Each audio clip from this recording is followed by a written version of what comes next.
Hey there, Peter here. This is Amazon Rufus, and today we're digging into the actual patent behind how Rufus ranks products. Most sellers think Rufus works like a 9 with some AI on top. It doesn't. The patent filing reveals Rufus extracts noun phrases from your query, converts them to vector embeddings, then uses cosine similarity scoring to rank products. That's fundamentally different from keyword matching, and it's why your perfectly optimized title might be invisible to Rufus. So here's what sellers are experiencing right now. You've got an ASIN that ranks page 1 for wireless headphones noise cancelling. In a traditional search, you've optimized the title. You've got the exact keywords in your bullets. Back-end search terms are dialed in. Then Rufus launches, and when someone asks, what are good headphones for studying in noisy coffee shops, your product doesn't show up at all. Meanwhile, a competitor with worse traditional rankings is getting recommended. What's happening? Here's what's actually happening in Amazon's back-end systems. When someone types a query into Rufus, the first thing the system does is pass out what they call noun phrases. These aren't just keywords, they're contextual chunks of meaning. So in that coffee shop query, Rufus extracts noun phrases like studying, noisy environment, and coffee shops. It's not looking for exact keyword matches. It's identifying the context and intent behind the question. The patent shows this in detail. Rufus takes those noun phrases and converts them into what's called vector embeddings. Think of these as coordinates in multidimensional space. Words with similar meanings end up closer together in that space. And this is where semantic similarity comes in. The system uses something called S-BERT, which is Sentence-BERT, to calculate the cosine similarity between the noun phrases in the user's question and the noun phrases in your product data. Here's the key part most sellers miss. Cosine similarity measures the angle between two vectors, and when the angle is close to 0, the cosine is close to 1, meaning high similarity. When vectors point in opposite directions, you get a cosine near -1, and the patent shows Rufus runs this calculation across 3 parallel semantic similarity models simultaneously, each scoring different aspects of your listing against the query.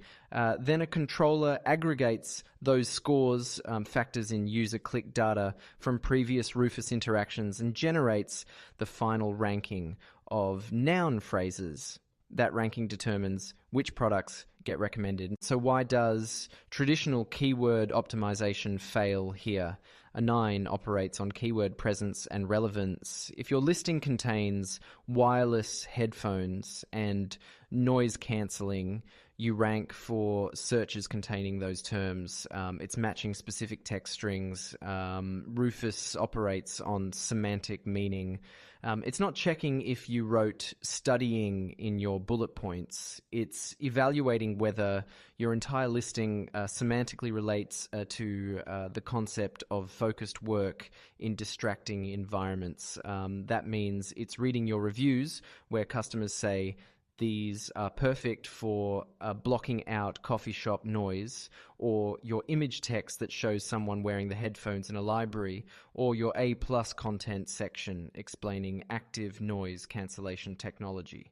The difference is context versus keywords. A 9 asks, does this listing contain the search term? Rufus asks, does this product solve the problem the user is trying to describe? That's why you can have 2 listings with identical keyword optimization, and Rufus will rank them completely differently based on which one better addresses the underlying intent. Most sellers assume this is Amazon being arbitrary or favoring certain brands. It's not. It's mathematical.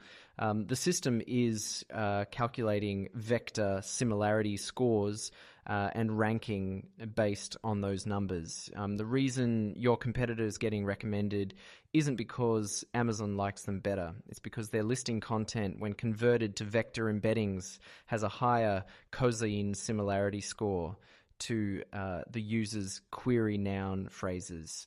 Here's where it gets interesting for optimization, because Rufus uses multiple semantic similarity models in parallel. You can't just optimize one element of your listing. The patent diagram shows 3 separate scoring paths feeding into the controller. That means your title, your bullet points, your back-end fields, your A plus content, and your review sentiment all contribute to different semantic similarity calculations. Inconsistency across these elements creates vector misalignment. If your title emphasizes professional studio quality, but your reviews talk about great for working out, Rufus sees 2 different semantic clusters and your overall similarity score drops. The click training data adds another layer, and the patent specifically notes that user clicks on highlighted noun phrases from previous Rufus responses feed back into the ranking algorithm.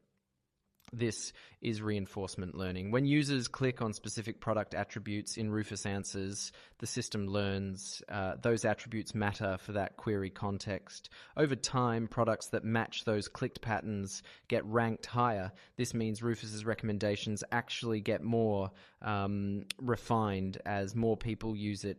Early optimization matters because you're influencing which patterns the system learns. So what can you actually test? Start by running your own Rufus queries for your product category, but ask them the way a customer would. Not wireless headphones, but I need headphones that help me focus when my office is loud. Take notes on which products Rufus recommends and what specific attributes it highlights in the response. Those highlighted attributes are the noun phrases that scored high in semantic similarity for that query context. Then audit your listing against those patterns. Does your content semantically align with those use cases? Not just do you have the keywords, but would an AI reading your listing understand it solves that specific problem?